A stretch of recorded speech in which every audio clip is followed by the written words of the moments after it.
참 걱정스러운 게 지금 12시 6분입니다. 근데 저는 오늘은 설교를 꼭 해야겠다라는 생각이 들었어요. 왜냐하면은 제가 몇 주 전에 캐나다로 휴가를 갔다 왔습니다. 제가 그날 제가 빨리 돌아와야 되는 일이 생겼었죠. 제가 그래서 그날 막 짐을 싸고 돌아가는데 제가 있었던 이제 목사님이 제 짐을 막 싸주시는데 이 책을 싹 집어넣으시는 거예요. 목사님 이거 꼭 읽으세요. 아니 왜요? 이 책이요 실은 이제 남미와 북미 그리고 유럽까지 20개국에 번역돼가지고 재림교회에서 화제가 된 책인데 이상하게 한국에서는 번역이 안 됐네요. 한번 읽어보세요. 제가 이번 주에 이거 읽었어요. 다른 책 설교 준비하고 있는 중에 이 책을 읽고 있었어요. 근데 제가 읽고 있던 거 다 덮고 이거 설교해야겠다. 2주 나눠서 설교를 하려고 지금 첫 번째 과를 했는데 제가 시간이 오늘 좀 늦었어도 오늘은 이것을 다 하고 마치겠습니다. 왜 그랬냐면 일단 제 마음속에 이 말씀을 들으면서 저의 마음속 안에도 뭔가의 마음속에 흔들림이 있었고 이 흔들림이 저한테도 있었다면 여러분들에게도 분명히 영향이 있을 거라고 생각이 듭니다. 그래서 제가 오늘은 시간과 관계없이 차근차근 가겠습니다. 오늘의 제목은 이것입니다. 영적 부활로 가는 단계. 외국 분들을 위해서 영어 제목을 그냥 읽어드릴게요. Steps to Personal Revival. 이 내용입니다. 우리가 이 책의 목사님이에요. 우리 재림교회 목사님인데 고민이 되었어요. 어떤 고민이 되었셨냐면은 이상하게요. 우리의 청년이, 우리의 손자가, 우리의 증손자가 전혀 신앙적으로 뜨겁지 못한 걸 보는 거예요.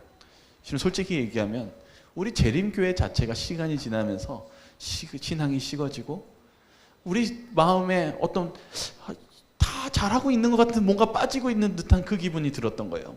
그때 이 목사님이 이것이 무엇인가, 무엇 때문에 교회가 이렇게 힘들어지거나 왜 이렇게 뭐가 비어있는 것 같은 느낌을 가지는지 연구하기 시작했어요. 그런 가운데 오늘 그것에 대해서 나누도록 하겠습니다. 우리 계시록 2장 4절과 5절 같이 읽도록 하겠습니다. 그러나 같이 읽겠습니다. 시작. 그러나 너를 책망할 것이 있나니 너희 사랑을 버렸느니라. 그러므로 어디서 떨어졌는지를 생각하고 회개하여 처음 행위를 가지라. 만일 그리하지 아니하고 회개하지 아니하면 내가 내게 가서 내 촛대를 그 자리에서 옮기리라. 우리 오늘 계시록 배웠죠? 에베소 교회에 대한 이야기인데 문제에 대해서 얘기했어요. 너희들 첫사랑 잃어버렸다. 너희 처음 가졌던 열정 다 어디 갔냐? 그거를 회복하라고 주님께서 말씀하시는데 우리도 갑자기 어느 순간 사랑을 잃어버리고 뭔가를 잃어버린 듯한 신앙에 오늘날 우리 현실에 빠져 있습니다. 도대체 무엇을 잃어버린 것일까요? 제자들은요 예수님을 보면서 항상 놀랬어요. 왜 그랬냐면 예수님은 항상 어떠셨어요? 항상 밝으셨고 힘이 있으셨고 어떻게 보면 인간적으로 봤을 때는 이제 지치셔야 되는데 언제나 이렇게 바라보면 뭐만 하면 달라지시는 거예요. 그게 어디에 나있냐면 시대의 소망이 이렇게 적혀 있어요. 예수님의 그분의 얼굴에 평화의 모습, 전신에 휩싸고 있는 듯한 상쾌함을 보았다. 그분은 아침마다 하나님과 더불어 시간을 보낸 후에야 사람들에게 하늘의 빛을 전하기 위해 나가셨다. 제자들은 그분의 말씀과 사업의 능력이 그분의 기도의 시간과 관련이 있다고 결론 지었다. 예수님이 아침에 어디 갔다만 오시면 어떻게 돼 있어요? 예수님 얼굴의 표정이 상쾌하고 힘이 넘치시고 활력이 넘치시니까 제자들이 이건 분명히 이 기도에 뭔가 관련이 있어 라고 결정을 한 거예요. 그래서 제자들이 이렇게 부탁해요. 우리 한번 같이 한번 읽어볼까요? 주여, 시작. 주여 우리에게도 가르쳐 주옵소서. 여러분도 배우기 원하십니까? 예수님처럼 활력이 있고 살아있기를 원하십니까? 그럼 예수님이 이제 가르쳐 주시는 걸 한번 보죠. 예수님이요 우리에게 뭘 가르쳐 주셨냐면 주기도문을 가르쳐 주셨어요. 누가복음 11장을 한번 나중에 집에 가셔서 꼭 읽어보시기 바랍니다. 주기도문을 쭉 가르치고 그리고 예화를 들려주시고 뭘 주시겠다라고 약속하셨냐면 바로 이것입니다. 11장 13절 같이 읽겠습니다. 시작. 너희가 악할지라도 좋은 것을 자식에게 줄 알거든 하물며 너희 하늘 아버지께서 구하는 자에게 성령을 주시지 않겠느냐 하시니라. 여러분 예수님은요 기도 너희들 그래 갖고 싶어? 그래 그럼 내가 기도하는 법 가르쳐 줄게 하면서 너희에게 좋은 걸 주고 싶은데, 내가 가장 좋은 걸 주고 싶은데 그게 무엇이라고요? 성령이요. 여러분, 예수님은요 우리에게 기도하는 법 가르쳐 주면서, 그리고 무엇을 주시기 간절히 소망하셨냐면 성령을 주시기 소망했어요. 그래서 예수님의 제자들이, 예수님이 부활하시고 하늘에 가셨을 때도 뭐 받기 전엔 뭐 받기까지 아직 활동하지 말라고 그러셨냐면은 성령 받기 전까지는 활동하지 말라고 그러셨어요. 여러분, 성령은 매우 중요한 것입니다. 왜냐하면 예수님이 성령 없이는 아무것도 하지 말라고 그랬어요. 그런데 예수님께서 주시겠다라는 그 주기도문에서도 결국은 뭘 주시는 것에 대해서 얘기하시냐면, 성령이 있어야 내가 활기차고 내가 살아있고 내가 힘을 얻을 수 있다라고 말씀하고 계신다는 사실입니다. 그러니 오늘 이 성령이 어떤 것인지, 그리고 어떻게 해야지 받을 수 있는 것인지 좀 바라볼 필요가 있습니다. 이 책은요, 이 성경절을 제시하면서 세 가지 사람이 신앙적으로 존재한다라고 이야기하고 있습니다.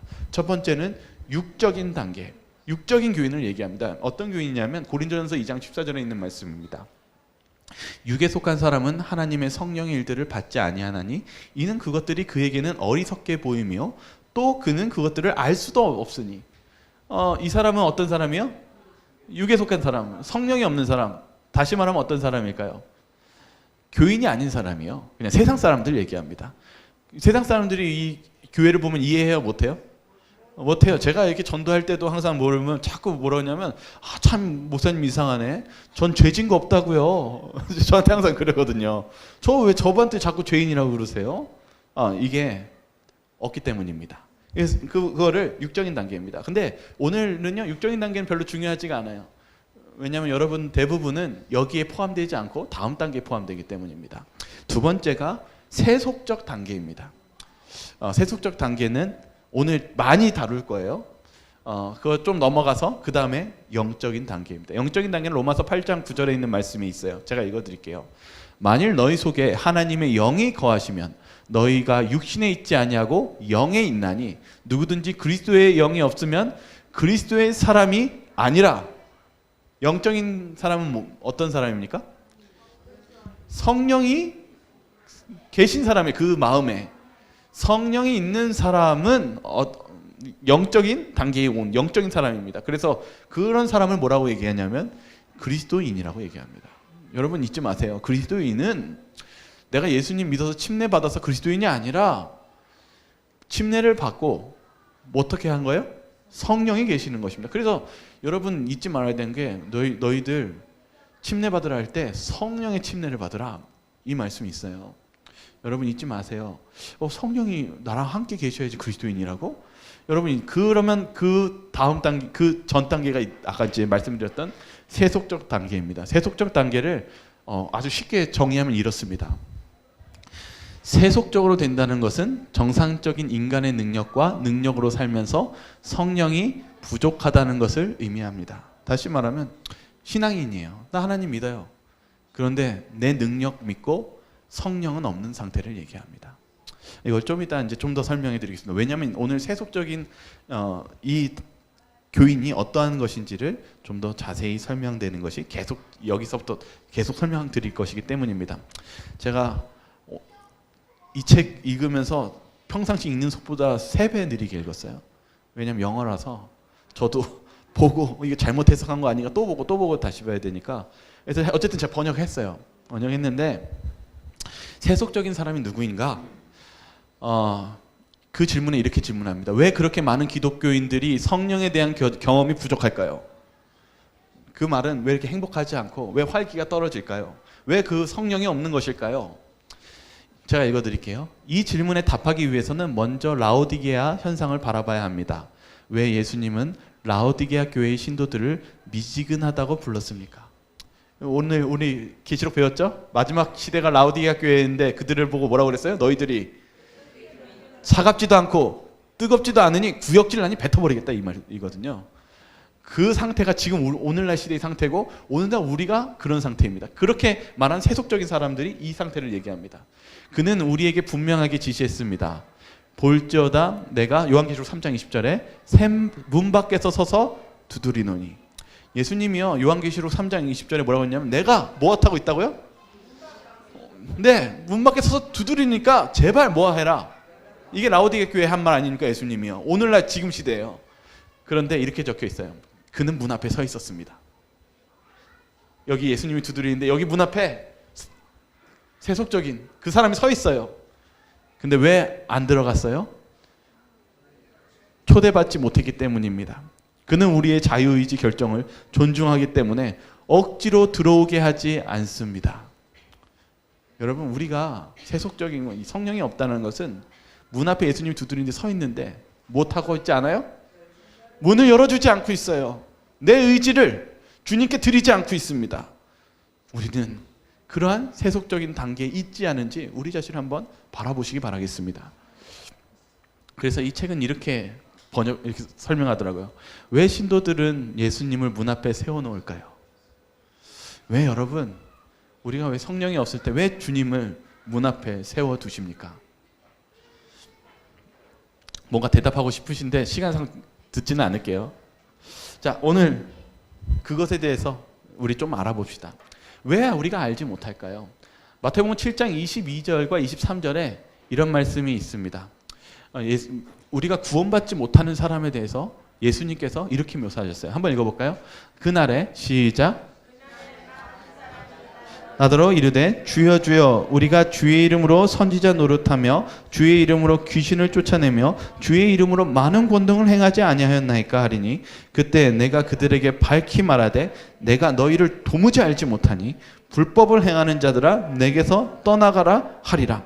여러분, 마지막 시대에 하나님의 일을 했던 사람들이에요. 근데 이 사람들이 주님 왜 제가 구원을 못 받죠? 제가 분명히 살아있을 때 주님 주님 하고 외치고 열심히 주님 일을 했는데 왜 저는 구원을 못 받나요? 라고 하니까 예수님이 이렇게 대답했어요. 내가 너희를 도무지 알지 못한다 라고 말씀하셨어요. 여러분, 알지 못한다라는 게 뭘까요? 여러분, 혹시 누군가가 막 여러분 반갑게 맞았는데 못 알아볼 때 어때요? 왜 여러분 못 알아봤어요? 못 알아보신 적 없으세요? 있죠. 누구더라? 그런데 왜 몰라요? 너무 오래간만에 만났거나 진짜 모르거나 아니면 관계가 적었거나 다 똑같은 말이에요. 예수님이 너희를 알지 못한다라는 이 알지 못한다는 뜻은 제가 그냥 또 그 부분을 그냥 읽어드릴게요. 문제는 어디에 있습니까? 예수님은 그들을 모른다고 말씀하셨습니다. 그들은 그리스도와 진정한 관계가 아니라 단지 거짓된 관계일 뿐입니다. 그들은 그리스도와 개인적인 관계가 없었습니다. 예수님은 언제 우리 안에 없나요? 저는 이것에 대한 진지한 단어들을 읽었습니다. 말씀드리기 전에 저는 그것을 지적하고 싶습니다.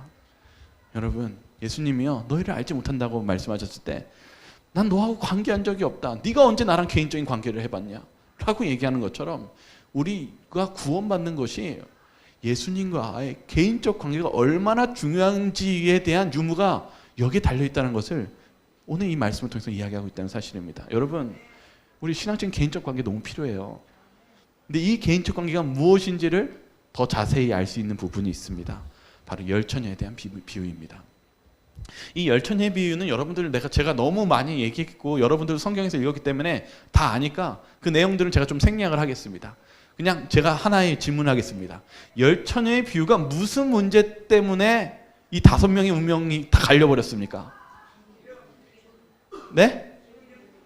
기름이에요. 등잔도 있었고 등대도 있었고 등대도 있었고 신부도 있었고 다 예쁘게 결혼을 할 준비를 다 준비하고 있었는데 5명은 못 가고 5명은 신랑을 맞이했습니다. 근데 여기 이렇게 적혀 있어요. 아예 성경은 얘기해줘. 무엇이 문제였다고 얘기하냐면 미련한 자들은 등을 가지되 무엇을 가지지 못했다고요? 기름을 가지지 못했다고 얘기하고 있어요. 10명이 아예 기름이 없었던 게 아니에요. 그 5명의 부족한 여인도 기름은 처음에 있었어요. 그러나 어떻게 됐어요? 계속적으로 기름이 줄었고 나중에는 기름이 없어졌을 때 그 기름을 준비하지 않았다라는 것입니다. 여러분, 오늘 이 이야기를 왜 얘기하고 싶냐면 기름은 뭘 상징하는지 아시죠? 성령을 상징합니다. 우리가 성령이요, 처음에 우리가 침례받고 성령 충만하게 우리가 침례받고 하나님 뜨거움으로 사는데 내일이 지나고 한 달이 지나면 성령이 떨어집니까? 우리 신앙이 나약해집니까? 기도 안 하고 멀어지면 우리 자신이 등잔에 기름이 없어지는 것이 느껴집니까? 예수님은 우리에게 말씀하십니다. 기름을 채워 넣어라. 그때 5명의 처녀가 그 기름을 준비 못해가지고 막 쫓아가가지고 신랑의 문을 두드립니다. 문 좀 열어주세요. 저 왔어요. 문 좀 열어주세요. 그때 이 말이 나옵니다. 마태복음 25장 11절과 12절입니다. 한번 읽어보겠습니다. 그 후에 시작. 그 후에 남은 처녀들이 와서 이르되 주여 주여 우리에게 열어주소서. 대답하여 이르되 진실로 너희에게 이르노니 내가 너희를 알지 못하노라 하였느니라. 아까 어떤 성경절 읽었는데 뭐가 매치돼요? 예수님께서 마지막 재림 때에 내가 도무지 너희를 알지 못하노라 하면서 그 구원받지 못하는 이유에 설명했을 때 이 10처녀의 5처녀에게도 똑같은 얘기합니다. 주여 주여 우리에게 열어주소서. 저희 데려가셔야죠. 예수님이 얘기합니다. 내가 도무지 너희를 알지 못하노라. 왜 알지 못하실까요? 왜 무엇이 부족해서 개인적인 관계가 무너지는 것일까요? 제가 답 안 해도 무엇인지 이제 아시겠습니까? 여기 책은 이렇게 얘기합니다. 하지만 그것은 충분하지 않았어요. 기름이 너무 적었어요. 그게 유일한 차이였어요. 여러분, 우리에겐 성령이 필요합니다. 기름이 부족해서 우리가 힘들어지고 넘어지고 교회가 흔들리는 것입니다. 우리의 매일의 삶 속에 개인적인 성령이 얼마나 필요하고 그 구원이 얼마나 그것이 성령에 달려있는지를 우리에게 아주 직접적으로 주는 말씀입니다. 오늘 저희 여러분들이 그 성령을 간절히 구하시길 바라겠습니다. 여기 성경에서 왜 못 받을까요? 왜 우리가 왜 그것을 못 받을까요? 성경적 야고보서에 있지만은 이거 특별히 그냥 9절만 읽어드리겠습니다. 문제는 우리가 지속적으로도 안 하지만은 한 번도 구하지 않기 때문이라고 말한다. 우리는 정말 구하지 않기 때문에 받지 못하는 것이다. 여러분, 우리가 왜 성령을 못 받냐 하면 정말 구하지 않기 때문입니다. 여러분, 우리가 기도 그렇게 열심히 합니까? 아니면 기도를 해도 이 성령을 달라고 주님께 기도하십니까? 기도해야 됩니다. 오늘 이 부분에 대해서 이제 나누도록 하겠습니다. 계시록 3장 16절과 20절에 예수님께서 라오디게아 교회를 얘기하시면서 하신 말씀이 있어요. 그리고 어떻게 해야 되는지에 대해서 말씀하십니다. 한번 좀 보겠습니다. 내가 이같이 시작. 내가 이같이 미지근하여 뜨겁지도 아니하고 차지도 아니하니 내 입에서 너를 토하여 버리리라. 내가 벌거벗은 것을 알지 못하는도다. 안약을 사서 눈에 발라 보게 하라. 내가 열심을 내라. 회개하라. 볼지어다 내가 문 밖에 서서 두드리노니 누구든지 내 음성을 듣고 문을 열면 내가 그에게로 들어가 그와 더불어 먹고 그는 나와 더불어 먹으리라. 여러분, 여기 보시면은 라오디게아 교회가 무엇의 문제에 대해서 설명해 줍니까? 뜨겁지도 않고 차지도 않고 너희들이 미지근하다. 오늘 이 이야기를 왜 하냐면 여러분들 이 세속적인 신앙에 대해서 제가 아까 얘기 계속 하는데 세속적인 신앙이 어떤 것 같아요? 미지근한 중간적인 신앙 같죠? 근데 실은요, 아니에요. 이 중간적인 신앙은 없어요. 왜 그런지 아십니까? 왜 뜨거운 신앙과 차가운 신앙 외에 중간적인 신앙이 없는지 아십니까? 오늘 배운 거에서 이미 답이 다 나왔어요. 딱 하나예요. 성령이 있느냐 없느냐가 결국은 신앙이 하나님과 가깝지 않느냐의 차이입니다. 성령이 중간은 없어요. 성령을 받으면 되는 거고 성령을 받지 않으면은 그냥 차가워지는 것입니다. 여기 문제는 뭐냐면 나 하나님 믿는다고 얘기하는데 결국 성령이 없는 문제예요. 성령이 떨어지고 성령이 없는 문제이기 때문에 신앙에 어려움이 온 것이고 그리고 갈등이 온 것입니다. 그리고 마지막 때 그렇게 되었을 때 우리가 결국은 하늘에 가는 문제에 큰 차질이 생긴다는 것을 경고하고 있다는 사실입니다. 이 부분도 제가 읽어드릴게요. 저자는 이렇게 얘기합니다. 저는 이것이 대부분 기독교와 관련이 있다는 것을 인지했다고 생각합니다. 왜 예수가 미온적인 추종자들을 원하지 않는지 명확해지지 않나요? 그들은 신이 우리에게 주려는 것처럼 풍요로운 삶을 살지 못하고 심지어 그들 대부분이 그것을 알지 못하더라도 나쁜 예입니다. 그 문제는 우리가 생각하는 것보다 훨씬 더 심각합니다. 마음이 나쁜 기독교인들은 비신자보다 더 나쁩니다. 그들은 기만적인 말과 애매한 자세가 많은 사람들을 잘못된 길로 이끌기 때문입니다. 이거 제가 좀 설명해 드릴게요. 왜 그러냐면요. 여러분, 왜 세속적인 교인이 왜 나쁘냐 하면은 세속적인 교인은 어디서 시작됐냐면 그 예가 바리새인과 사두개인에서 시작했습니다. 영적인 사람들은 매일 하나님을 만나고 하니까 마음의 변화를 받고 신선한데, 옆에 딱 있는데 이 사람이 성령으로 변화되니까 갑자기 자기가 뭐해 보여요? 굉장히 없어 보이는 거예요. 나도 이 사람처럼 되고 싶은데 어떻게 할까요? 그러면요, 흉내를 내기 시작합니다. 의로운 척, 선한 척. 그것이 바리새인들과 사두개인들이 가졌던 모습이었습니다. 그렇게 살면서 다른 사람들은 못하기 시작했어요. 이렇게 하면 선해질 수 있고, 이렇게 하면은 바르게 살 수 있어 라고 하는 것이 바로 세속적인 교인의 상태를 얘기합니다. 그래서 이렇게 얘기한 거예요. 마음이 나쁜 기독교인들은, 세속적인 기독교인들은 비신자보다 더 나빠요. 왜 그렇습니까? 잘못된 길로 인도하기 때문입니다. 우리가 세속적인 그런 신앙을 하고 있다면 여러분, 우리가 참된 하나님의 성령을 받아서 제대로 변화되어야 되지 않겠습니까? 오늘 이 부분에 대해서 그런 경고를 하고 있으면서 우리가 왜 성령을 받아야 되는지에 대한 이유를 설명하고 있습니다. 고린도전서 3장 1절과 4절의 이야기를 왜 하냐면은 바울이 그것을 너무나 잘 알았고, 그리고 이 성령에 대해서, 성령이 없으면 문제가 발생하기 때문에 성령을 받아야 된다는 것을 설명하는 부분이 바로 이 고린도전서 3장 1절과 4절에 있는 말씀입니다. 같이 한번 읽어보겠습니다. 형제들아, 시작. 형제들아, 내가 신령한 자들을 대함과 같이 너희에게 말할 수 없어서 육신에 속한 자, 곧 그리스도 안에서 어린아이들을 대항함 같이 하노라. 내가 너희를 젖으로 먹이고 밥으로 아니하였노니 이는 너희가 감당하지 못하였음이거니와 지금도 못하리라. 너희는 아직도 육신에 속한 자로다. 너희 가운데 시기와 분쟁이 있으니 어찌 육신에 속하여 사람을 따라 행함이 아니리요. 어떤 이는 말하되 나는 바울에게라 하고, 다른 이는 나는 아볼로에게라 하니 너희가 육의 사람이 아니디요.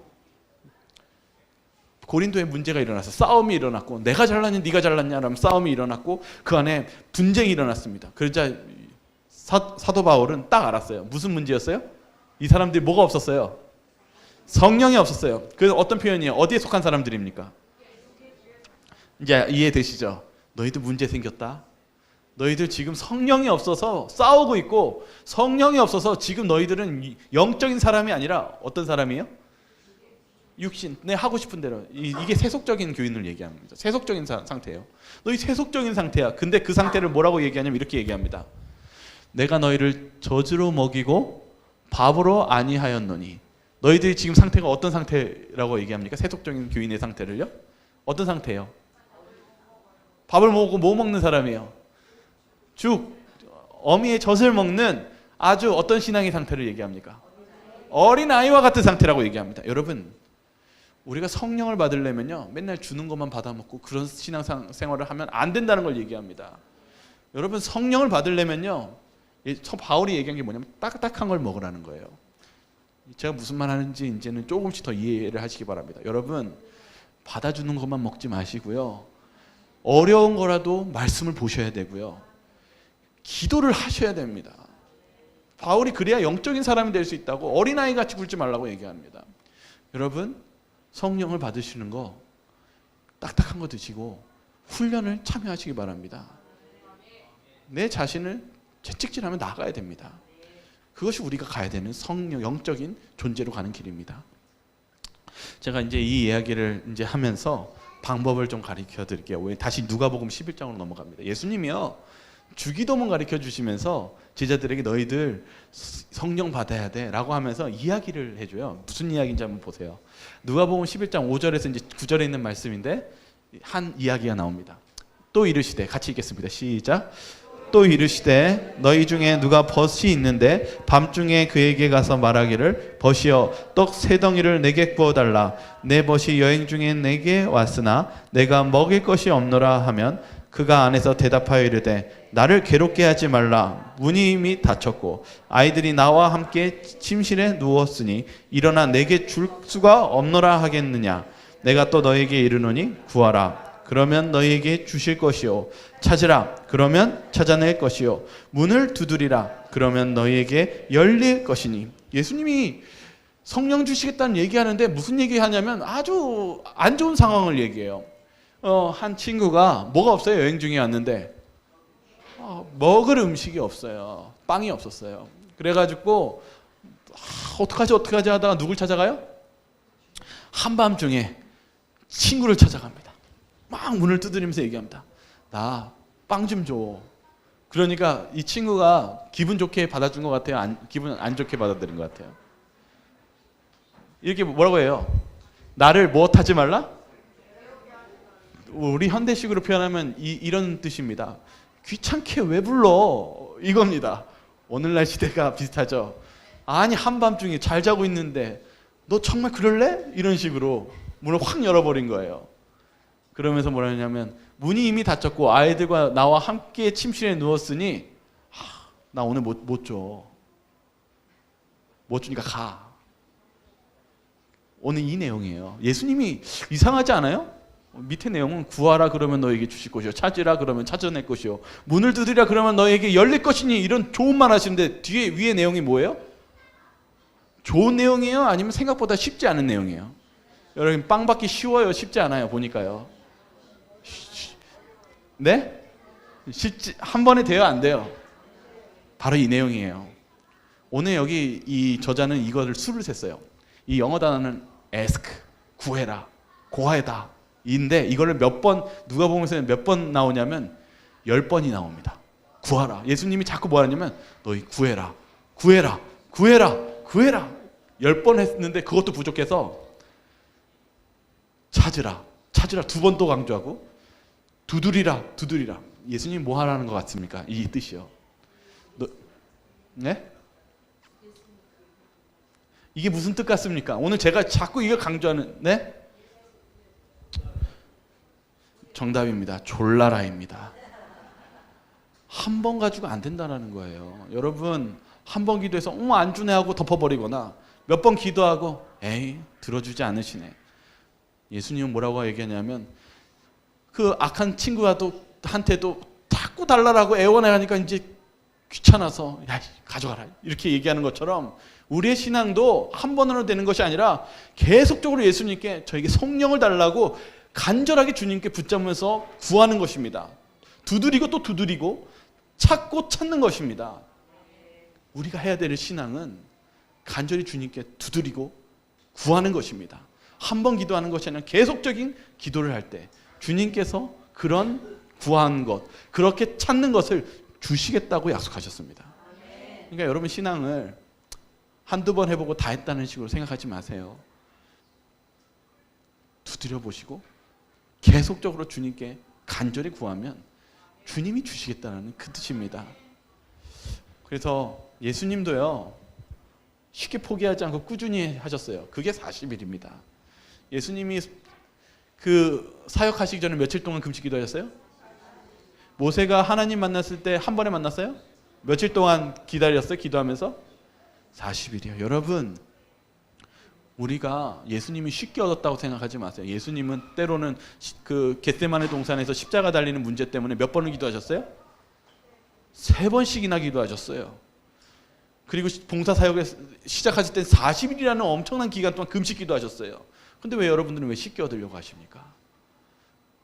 우리가 그런 간절한 40일의 기도가 그리고 꾸준히 하는 그 기도가 필요합니다.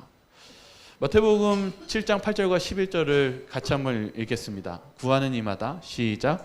구하는 이마다 받을 것이요 찾는 이는 찾아낼 것이요 두드리는 이에게 열릴 것이니라. 너희 중에 누가 아들이 떡을 달라 하는데 돌을 주며 생선을 달라 하는데 뱀을 줄 사람이 있겠느냐. 너희가 악한 자라도 좋은 것으로 자식에게 줄 줄 알거든. 하물며 하늘에 계신 너희 아버지께서 구하는 자에게 좋은 것으로 주시지 않겠느냐. 예수님이 이 약속하셨어요. 너희가 간절히 구하는 그렇게 두드리고 두드릴 때 가장 좋은 성령을 주시겠다는 것입니다. 성령이 어떤 것인지 여러분 그건요 좀 이따 설명해 주지만은 이 세상에서 맛볼 수 없는 능력을 맛보는 것입니다. 예수님이 정말 고단하고 힘들 때 기도하시거나 성령 받으면 어떻게 하셨다는 걸 제자들이 봤어요? 활기차고 행복한 그것을 제자들이 보니까 주님 저도 그거 받고 싶으니까 좀 주십시오라고 한 게 그 능력이에요. 우리도 받을 수 있습니다. 그래서 이 목사님이요, 이 책 쓰면서 실제로 이렇게 했어요. 어떻게 했냐면은 사람들한테 책자를 주면서 한 번 읽지 말고 6번씩 10번이라도 읽고 기도도 한 번 하지 말고 10번이라도 하라고. 10번씩 한 번 해보라고. 그리고 어떤 사람들에게 뭐냐면 40일만 해보라고. 변화가 있는지 없는지 한 번 해보고 맡겨보라고. 그러자 놀라운 일이 벌어졌어요. 여기 한 사람의 경험을 쓴 걸 제가 이제 또 여기 번역했는데요. 이렇게 고백하고 있어요.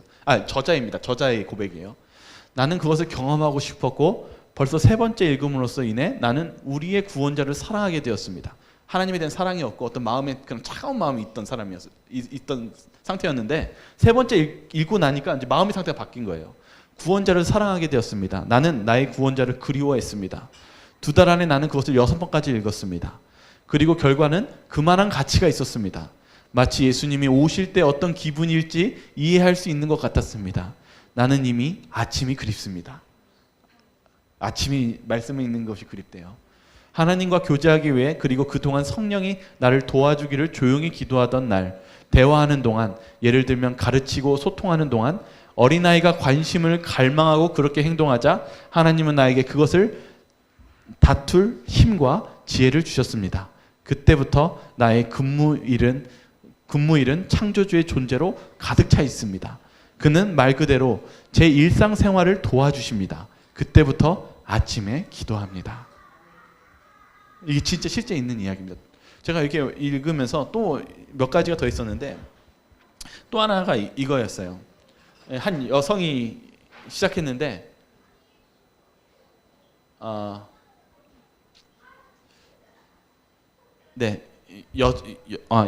남성분이었는데 이렇게 기록되어 있어요. 이거 저는 하나만 더 설명할게요.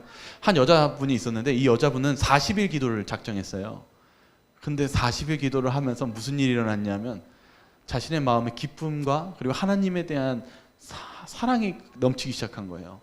그리고 나서 이분이 교사인데 뭐 하기 시작했냐면 학생들에게도 이것을 좀 나눠줄 수 있는 기회를 달라고 기도했는데 그 중에 있는 문제아 있던 학생이 이대로 시작을 했는데 처음에 1회 읽으니까 전혀 안 그런데 그러니까 똑같이 얘기했대요. 야 6번만 읽어봐. 근데 이 아이가 폭력적인 학생이 바뀌었어요. 그리고 나서 있었던 경험들을 얘기했고 이제 또 다른 한 청년에 대한 이야기입니다. 제가 읽어드릴게요.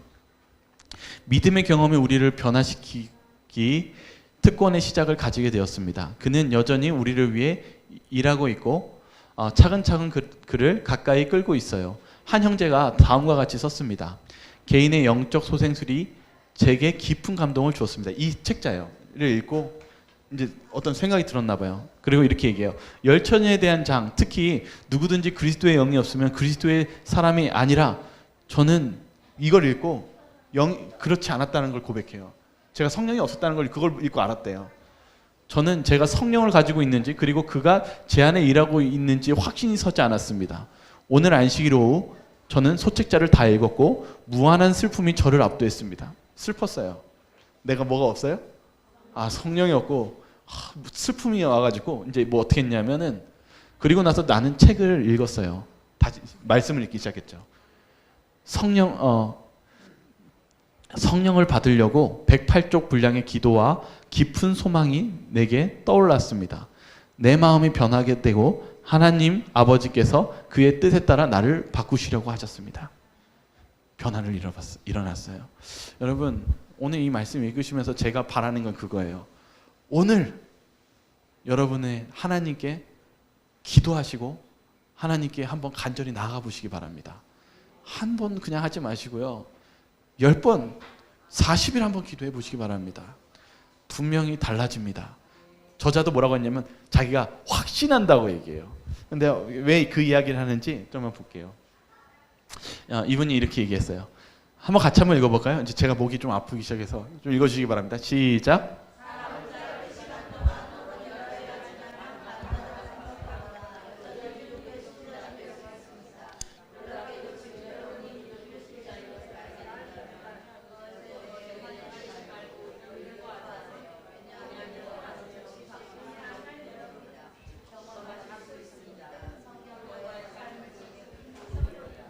확신해요. 당신은 인생을 통해 큰 기쁨을 경험하게 될 것입니다. 이 저자가 뭐라고 얘기하냐면 이렇게 얘기합니다. 여러분, 혹시 여러분의 상태가 세속적인 교인의 상태입니까? 절망하지 마세요. 왜요?